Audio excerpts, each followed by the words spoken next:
Mesdames, Messieurs, bonsoir et bienvenue au 20 bilingue de ce samedi 30 janvier 2021 sur Equinox Télévision. For me, I'm Sanda. Good evening. Bonsoir Nadine Yamo. Good evening, ladies and gentlemen. Thanks for joining us on the 8 p.m. bilingual newscast on Equinox Television, live from Equinox Central News Desk in Douala, Cameroon's economic capital city. In our top stories, a manhunt has been intensified in Bamenda, chief town of the northwest region of Cameroon, following the burning of Presbyterian Secondary School Mankon.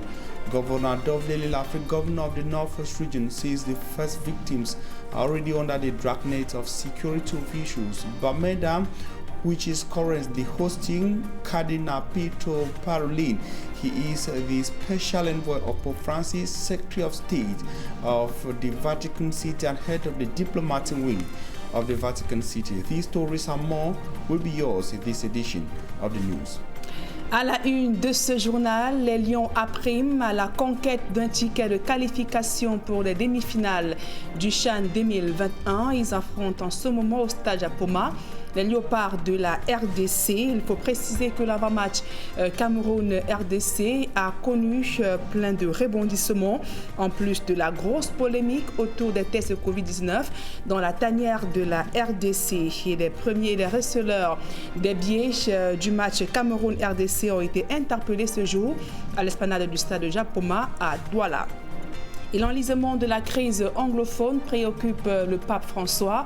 Le souverain pontife appelle les Camerounais à multiplier les prières pour un retour à la paix dans les régions du nord-ouest et du sud-ouest Cameroun. C'est la quintessence du message délivré à ce jour par son émissaire. Le cardinal Pietro Parolin a donc célébré une messe ce matin à la basilique Reine des Apôtres de Volier à Yaoundé. Voilà pour le sommaire.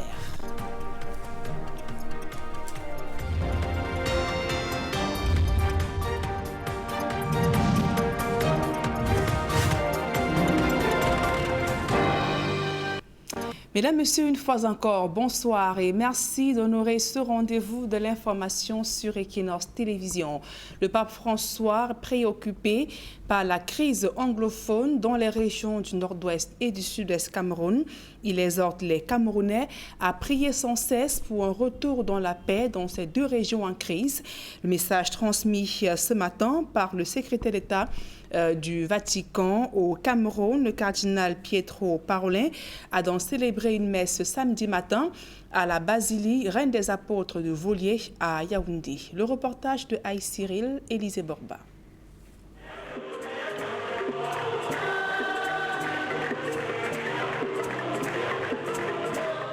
Noyé dans la foule, Pietro Cardinal Parolin découvre la basilique mineure d'un Volier.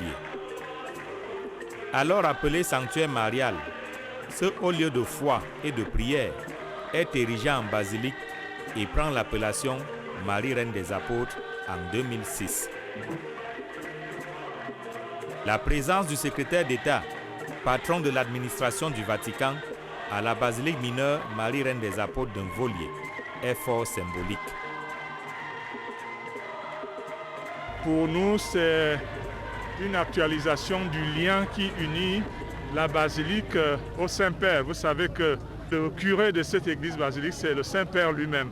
Donc, cette visite qui nous vient droit du Rome réactualise ce lien ombilical qu'il y a entre la basilique et le Saint-Pontife.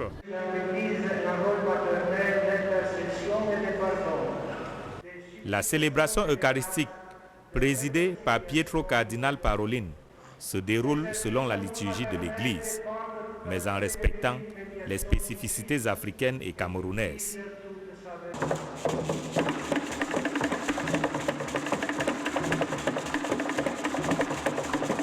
L'inculturation, prônée par Saint Jean-Paul II, trouve ici tout son sens. Premier collaborateur du pape François, le cardinal Pietro Parolin arrive au Cameroun au moment où le pays est miné par des crises sécuritaires, à l'extrême nord, à l'est et surtout au nord-ouest et au sud-ouest. Toutes choses qui ne laissent pas indifférent le Saint-Père. Les chrétiens doivent avoir cette attitude d'abandon à la volonté de Dieu. de disponibilité à la volonté de Dieu. C'était le contenu de la... Mais la visite tient comme finalité d'exprimer l'attention et la solidarité du Saint-Père à l'Église camerounaise et au peuple camerounais qui vit dans ces moments, des moments difficiles parce qu'il y a beaucoup de problèmes dans les pays, surtout dans le nord, dans le sud et sud-ouest. Alors, pour dire, nous sommes là, nous prions, nous essayons de donner une contribution aussi pour avoir la paix dans ces pays.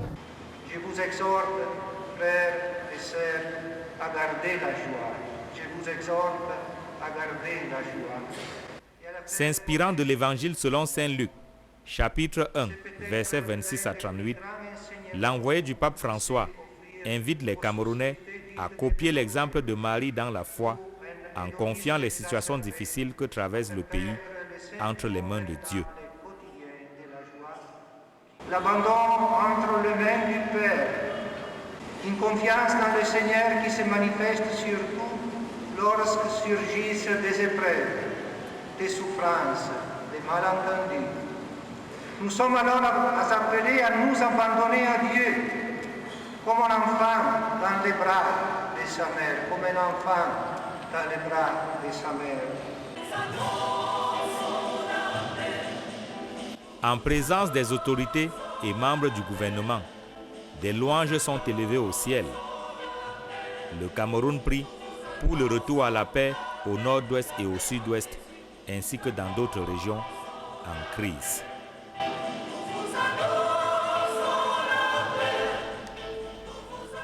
Et dans le chaudron de la crise anglophone, l'exécutif de Bamenda II est en difficulté depuis son élection il y a 1 an.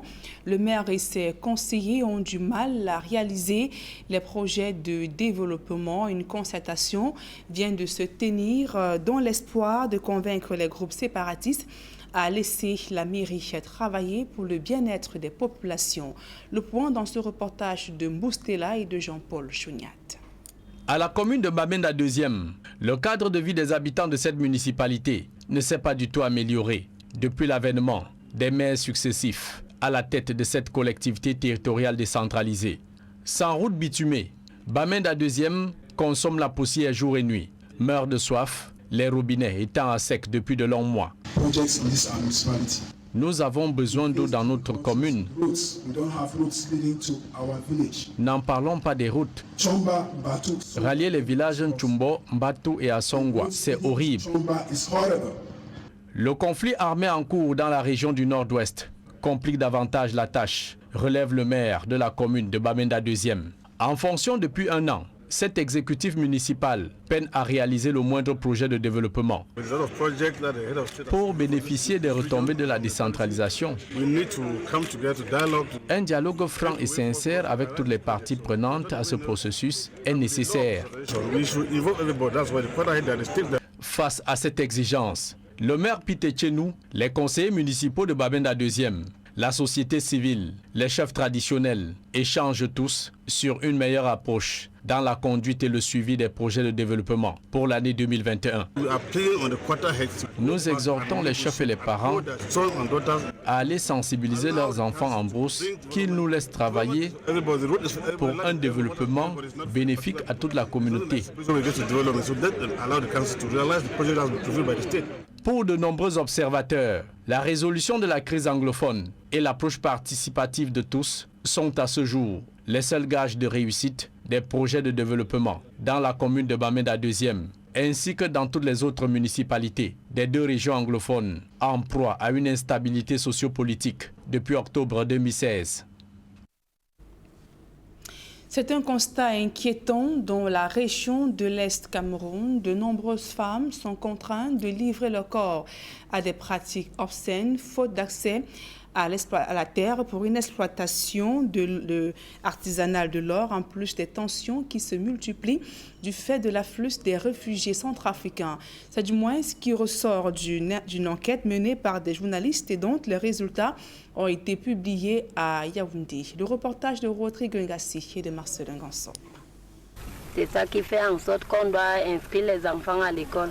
Déployés sur divers fronts, les journalistes ont touché du doigt les difficultés qu'éprouvent les femmes à accéder à la terre. Illustration dans une zone d'exploitation minière dans la région de l'Est. Je suis allée dans la localité de Climat Dubaï. Il s'agit d'un campement où se trouvent près de 1000 personnes et parmi lesquelles environ 500 femmes. Elles n'ont pas facilement accès à la terre ou aux trous pour pouvoir exploiter elles aussi de l'or. Pour survivre dans ce camp de Climat Dubaï, beaucoup de femmes sont obligées de se livrer à une solution de facilité, à savoir la prostitution. Cela les met encore en face de beaucoup d'autres problèmes parce qu'on constate qu'il y a beaucoup de problèmes de maladies sexuellement transmissibles, beaucoup de problèmes de grossesse indésirée. Toujours sur le front Est, cette fois à la frontière avec la RCA. La terre charrie beaucoup de passions, débouchant souvent sur des tensions. L'afflux des migrants centrafricains et autres est allé croissant. Par exemple, selon la commune de Ouli, nous sommes quittés pratiquement de 2000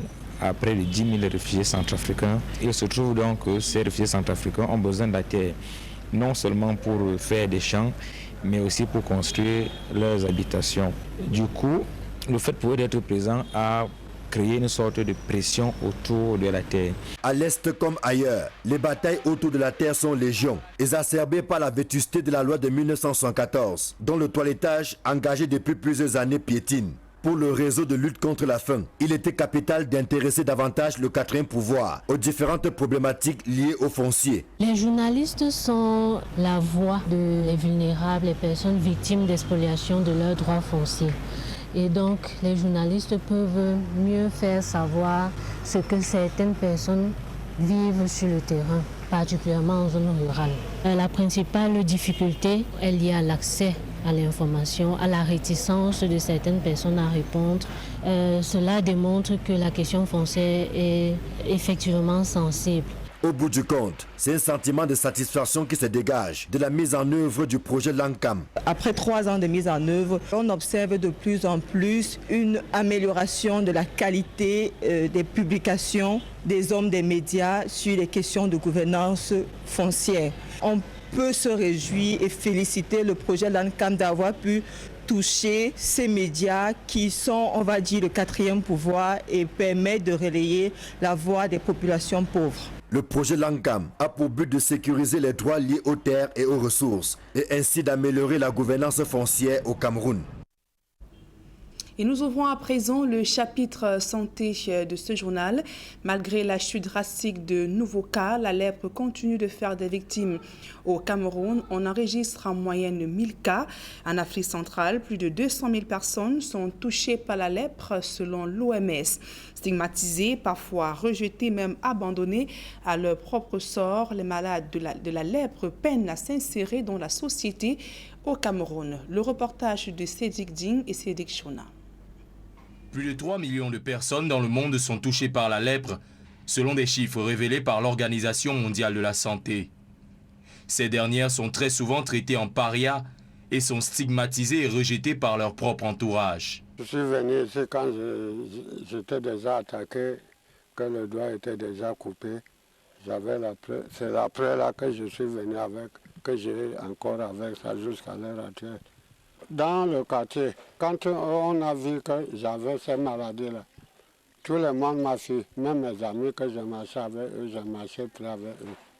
Même ceux que je buvais un verre avec eux, eux ne m'approchaient plus. À l'occasion de la 68e édition de la journée à elle dédiée, le prétexte est donc tout trouvé pour sensibiliser la population et changer le regard qu'elle porte sur les personnes atteintes par cette maladie. Si je fais un petit résumé simple, la maladie de la lèpre, comme tout le monde connaît, c'est une des maladies les plus anciennes. On dit que même dans l'Ancien Testament, même dans la Bible, on parlait déjà de la maladie de la lèpre. Qu'est-ce que je peux dire? En principe, qu'on prend conscience que la lèpre n'est pas comme aucune maladie, même le sida ou des autres maladies, un peu qu'aujourd'hui on peut avoir de ces caractéristiques. La lèpre, ce n'est pas une malédiction, c'est une maladie infectieuse. Normalement, je dis c'est un contact étroit. Mais même il y a des membres de famille, des maris, des femmes qui sont contaminés, qui ne se contamine pas, même vivant ensemble avec son mari, par exemple. Mener une vie normale, tel est le vœu de ces personnes qui, du jour au lendemain, ont vu leur existence basculer à cause de la maladie. Il figure parmi les personnes qui ont vaincu la lèpre et a mis tout en œuvre pour reconstruire une nouvelle vie. Lui, Mbolok, puisqu'il s'agit de lui, a été rencontré par nos reporters à la léproserie de la Dibamba, dans la région à l'entrée est de la capitale économique Douala. Le sexagénaire nous livre son combat.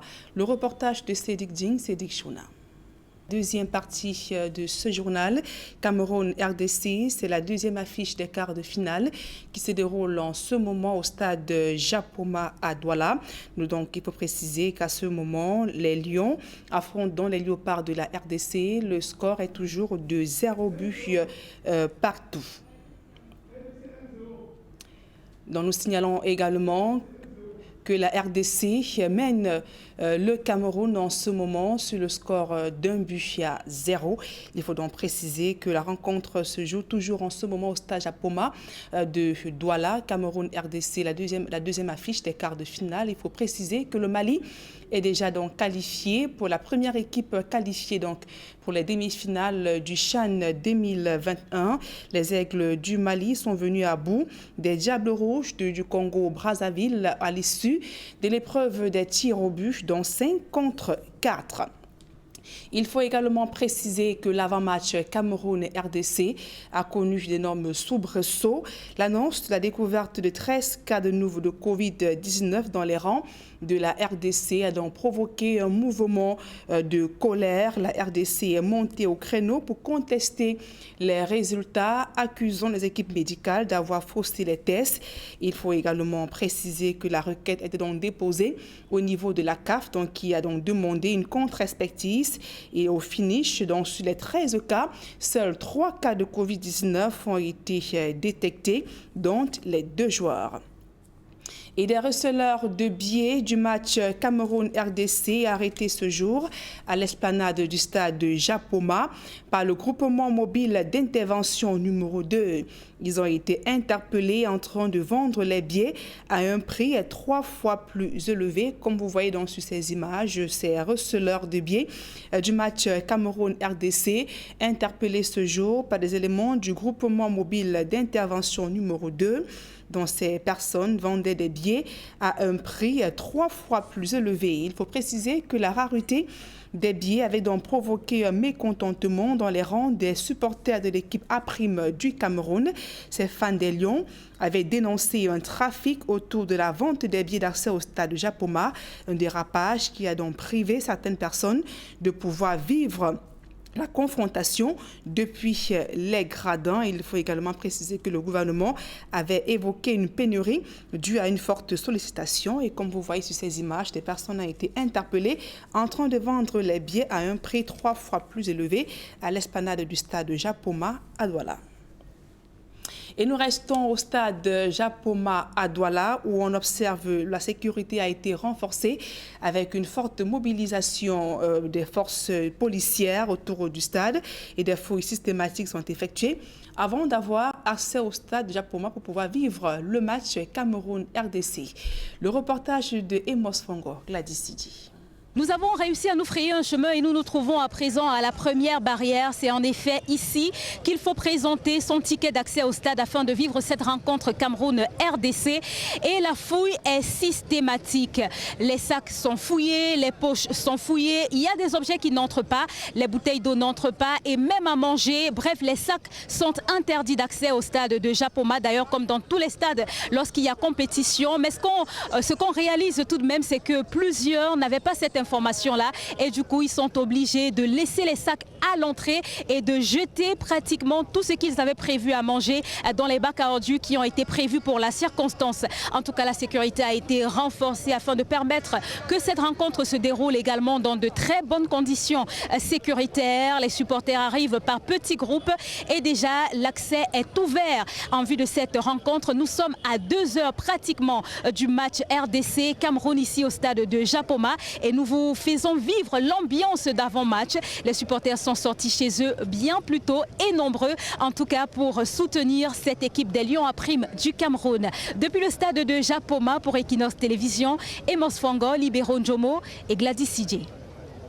Et nous restons toujours avec vous, Amos Fongo, Gladys Sidje, Libero Njomo, pour voir l'ambiance autour du stade de Japoma avec la forte mobilisation des supporters qui sont donc venus en masse pour pouvoir soutenir leur équipe qui affronte en ce moment les Léopards de la RDC. Une fois de plus, Amos Fongo, Gladys Sidje.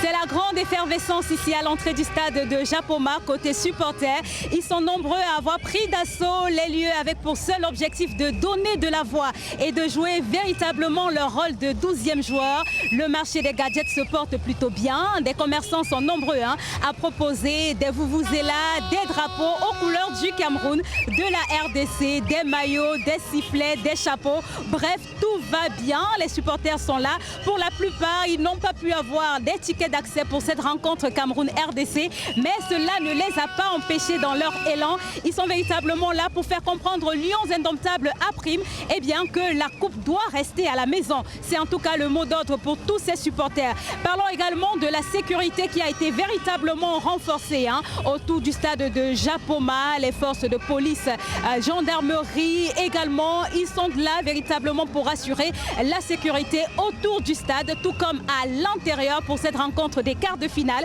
Le match se joue déjà à l'extérieur. Les supporters sont arrivés 4 heures, 3 heures avant la rencontre qui se joue à 20 h et nous vous proposons de vivre cette ambiance d'avant-match ici à l'extérieur du stade de Japoma. Pour Equinox Télévision, nous sommes Amos Fongo, Libero Njomo et Gladys Sidje. Merci à vous, Gladys Sidje et Amos Fongo, ainsi la forte équipe d'Equinox Télévision déployée autour du stade de Japoma pour nous permettre de vivre les temps forts de cette rencontre Cameroun-RDC, comptant pour les quarts de finale du CHAN 2021. On signale donc à l'instant que la RDC mène le Cameroun sur le score d'1-0. À présent, la deuxième partie de ce journal en langue anglaise avec vous, Fomi Armstrong Sanda. Thanks, Nadine Yambo. Ladies and gentlemen, thanks for joining us in this second segment of information. We begin with the visit to Cameroon of the special representative and special envoy of Pope Francis, Cardinal Pito Parolin, who is currently in Bamenda, chieftain of the northwest region of Cameroon. It should be recalled that he is visiting Bamenda, which is also the ecclesiastical province of Bamenda and falls within the administrative unit of the northwest and southwest English-speaking regions of Cameroon. Before moving to Bamenda in the northwest region of Cameroon, he celebrated a mass in Yaoundé, Cameroon's political capital city. And the mass was also attended by the clergy, that is the key men and women of God, especially those of the Roman Catholic Church, moving from the Archbishop of the Yaoundé Metropolitan Archdiocese and the President of the National Episcopal Conference of Cameroon, and also key personalities of the Catholic Church in Yaoundé. And at the end of the Mass, we hooked up with Cardinal Pito Parolin, who gave us some of the key issues he preached during the Mass in Yaoundé. Take a listen to him. The message was a commentary of the passage of the Gospel about the Annunciation, just to say that the attitude of Mary, the attitude of availability to the will of God, when she said, how do you say in English? I am here just to say, to do your will, should be the attitude of a Christian in his daily life. This, let's say, readiness to accept the Word of God, to respond to it with generosity. Merci. Cardinal Pito Parolin, Special Envoy of Pope Francis, Secretary of State of the Vatican City, and the President of National Episcopal Conference of Cameroon, Bishop Abraham Kome, who is also the Bishop of Bafang, in the following extracts outlined the importance of the visit of Pito Parolin to Cameroon.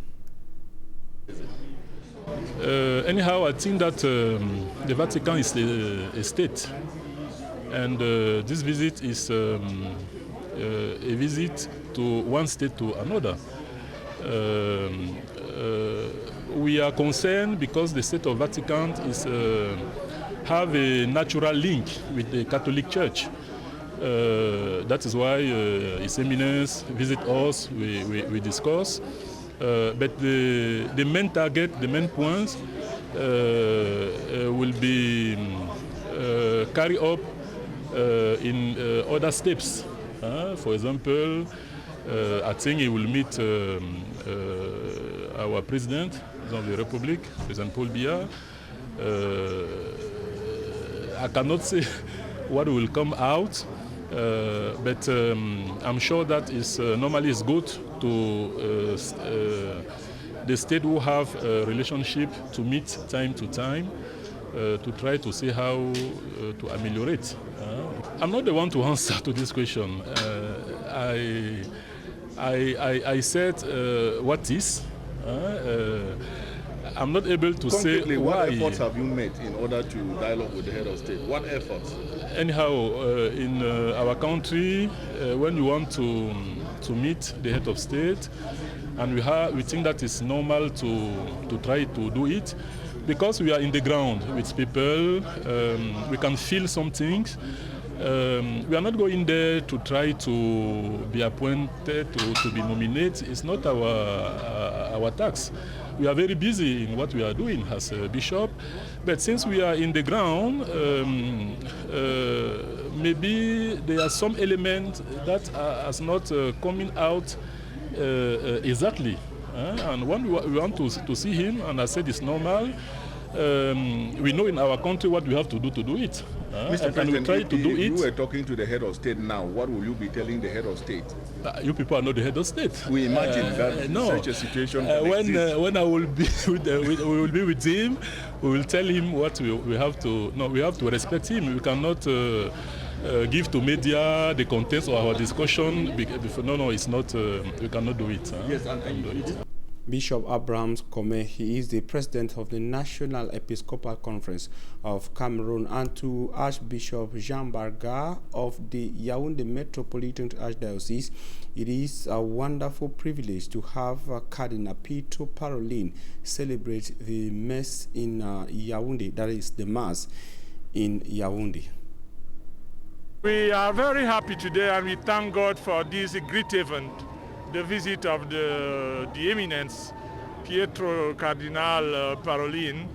It's a sign of the solicitude coming from the Holy Pope Francis, and we thank God for that, because this basilica is the church of the Pope, and we have celebrated this link with him, and we are very happy today.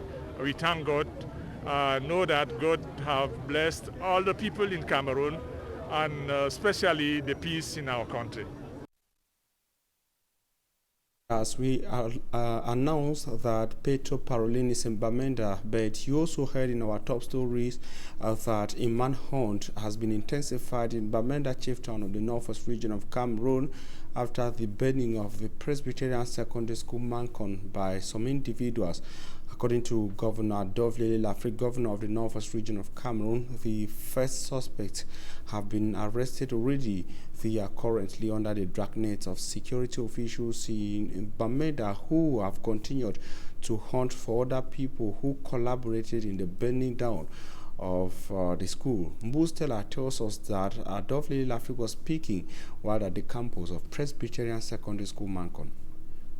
Investigations are yielding fruits, Northwest Governor Adolphe Lele Lafrique says, while on a visit to hand over gifts from the head of state, His Excellency Paul Biya, to victims of the double fire incidents of Friday and Saturday, January 22nd and 23rd respectively, at the Presbyterian Secondary School Mancon. The investigators have already traced those who have brought fire in the dormitories here. And they are soon going to be brought to the judiciary to be sanctioned accordingly. The second fire incident occurred less than 24 hours after the first. Both ravaged 3 dormitories, affecting at least 133 students. But what brought me here today, mainly, was to hand over those equipment sent by the head of state to assist the student and this school. Zincs, mattresses.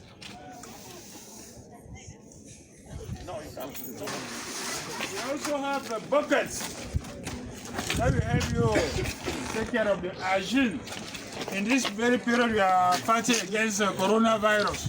And to crown it all, uniform for the students.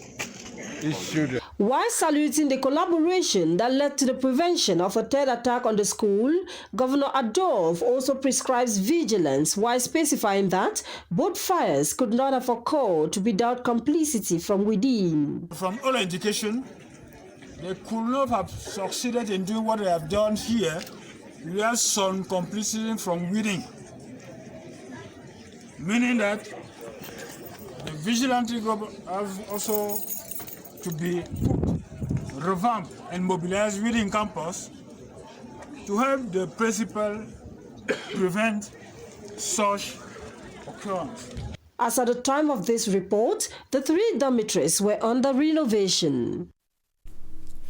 And fire, which has become a common issue in the conflict in northwest and southwest regions of Cameroon, and still in issues related to the Anglophone crisis, the mayor of Bangim in the Kupe-Maninguba division of the southwest region of Cameroon is begging and assuring tourists to come back and begin to visit touristic sites within Bangim again. He says security has been reinforced and they can be sure to move in and out of Bangim without any trouble. Details in the following report.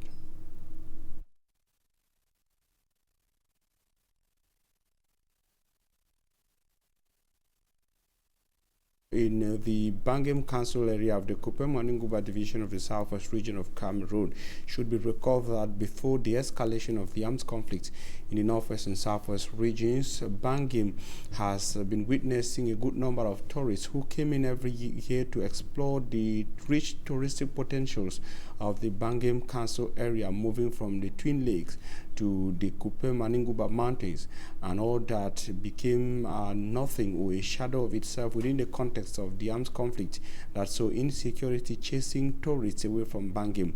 Recently, the mayor sent a message calling on tourists to come back to visit touristic sites in Bangim again, assuring them of their security. Details in the following report.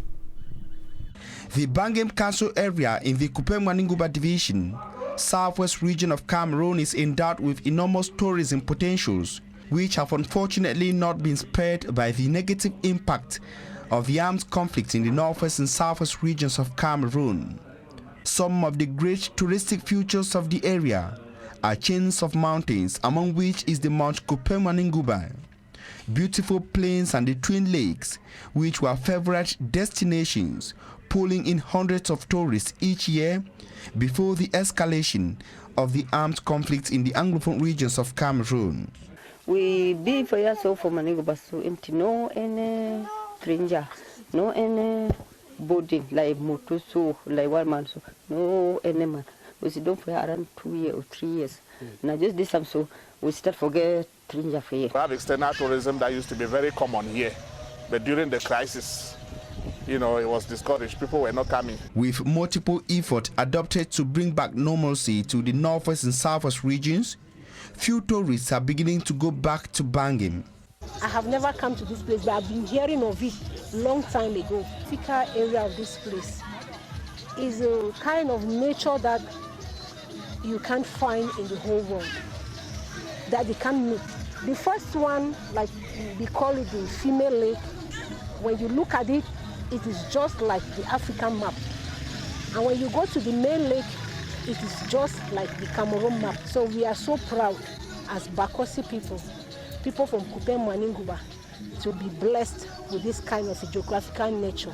This is our first visit here. So it's a happy day because we see the beautiful lakes and the attractive feature. So it's We are happy, even the turnout, the population too. Accompanying the tourists to different touristic sites in his municipality, the mayor of Bangim say more tourists to come in as their security is guaranteed. They want to tell the world now that as far as this site hosting the only twin lakes, I'm sure the only place in the world that you have twin lakes, it's already very, very calm. We don't have any problem here. The road is okay, anybody can come here, and we have 2 contracts at the moment that the Ministry of Tourism gave out to arrange a route so that even small vehicles can have easy access here. So this place is calm, Bangim is calm. We're encouraging every person to come. A message reinforced by the local population. We encourage people to come to see the beauty of this, our Twins Lake, and also to enjoy the facilities. There is peace all over. Their hope and burning desire is to see Bangim busy again with tourists after a long and dark season. Created in 1954, the Leprosy Center in Dibamba in the littoral region of Cameroon is facing enormous challenges and difficulties getting to contain its occupants and patients. Some of the major challenges of the Leprosy Center of Dibamba includes the lack of potable water and electricity. Charles Ekome takes us to the Leprosy Center at Dibamba. It's been 66 years since the Leprosy Center in Dibamba has been existing, taking care of numerous patients. But this center faces a lot of difficulties because of the amount of patients in here who have exceeded the capacity of this structure. It is difficult to find your way into the Leprosy Center due to the poor conditions of the road leading to the center. The Dibamba Leprosy Center suffers from intense power outage, a situation which has led to enormous consequences on patients and workers of this facility. We have electricity problems in here and water problems as well. This is due to the fact that our water supply system is powered by electricity. We are constantly in need of water for the patients and personnel. We literally spend days without water in here.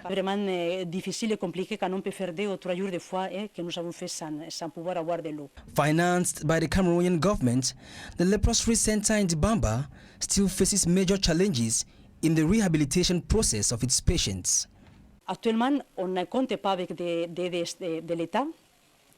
Honestly, for so many years now, we have stopped receiving government aid. We depend on organizations which help in the fight against leprosy. These organizations sometimes help us with sanitary materials for the patients.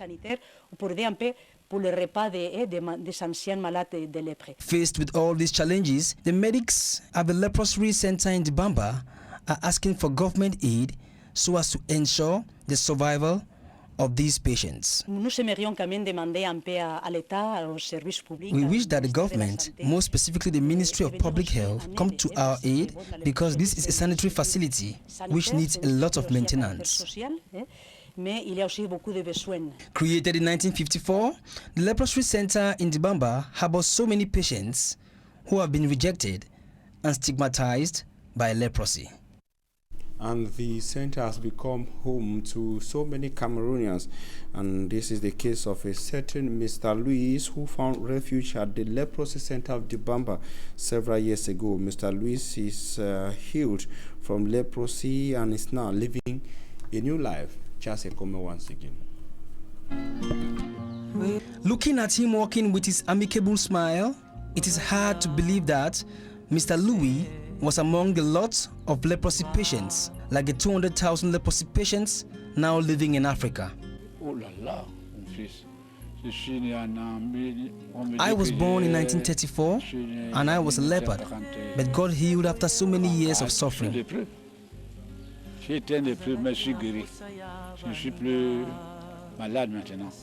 Mr. Louis was just a boy when the doctor told him he has been affected by leprosy, a revelation which traumatized his existence. Non, j'étais encore très jeune, très petit. I was still a very young student in school when the doctor reached out to me with sad news. He told me I will have to leave the school premises because I was sick with leprosy and would contaminate other students. I hadn't any choice. Everywhere I went to, I was secluded from everyone, and I always felt bad. If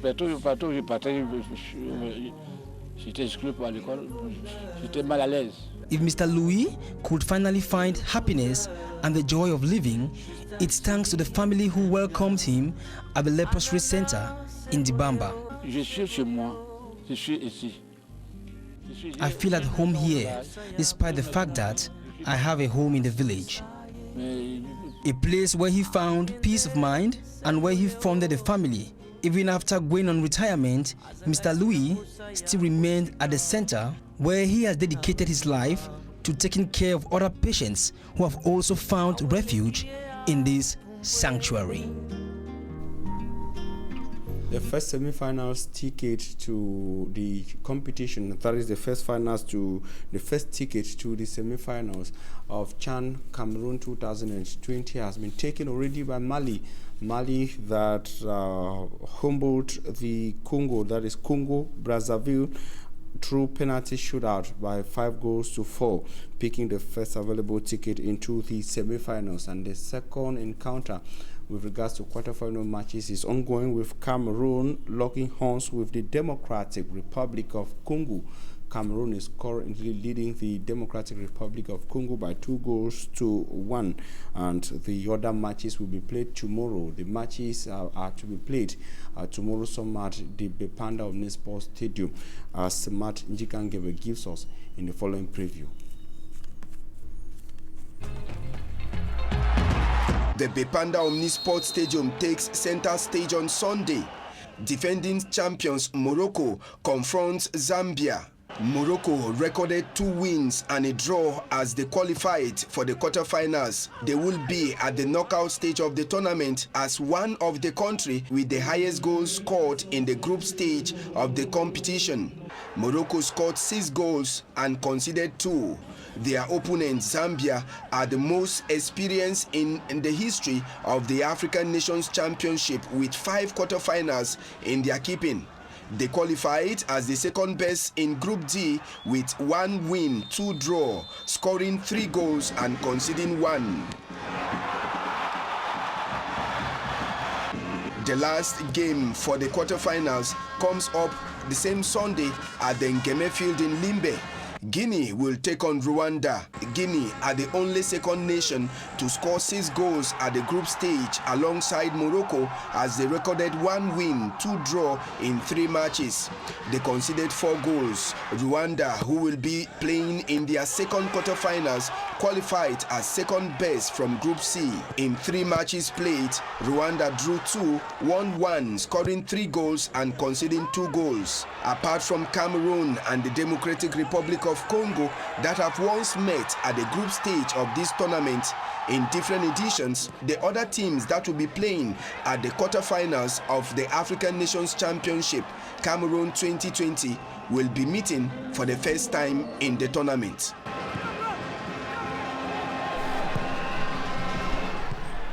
The match Cameroon and the Democratic Republic of Congo is currently on the halftime, and it should be recorded that the first ticket into the semi-finals has already been taken by Mali.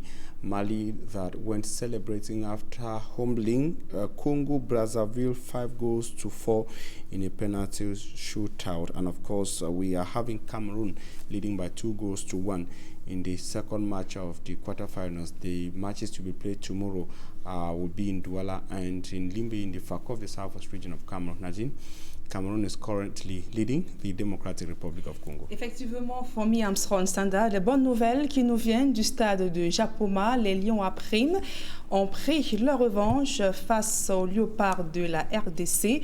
L'équipe du Cameroun mène à la mi-temps sur le score de 2-1. Les réalisations du Cameroun portent les griffes de Yannick Dieng à la 29e minute de jeu et de Félix Oukine à la 41e minute. Fin de ce journal. Mesdames et messieurs, Merci pour votre aimable attention et passez d'agréables moments en compagnie de nos programmes.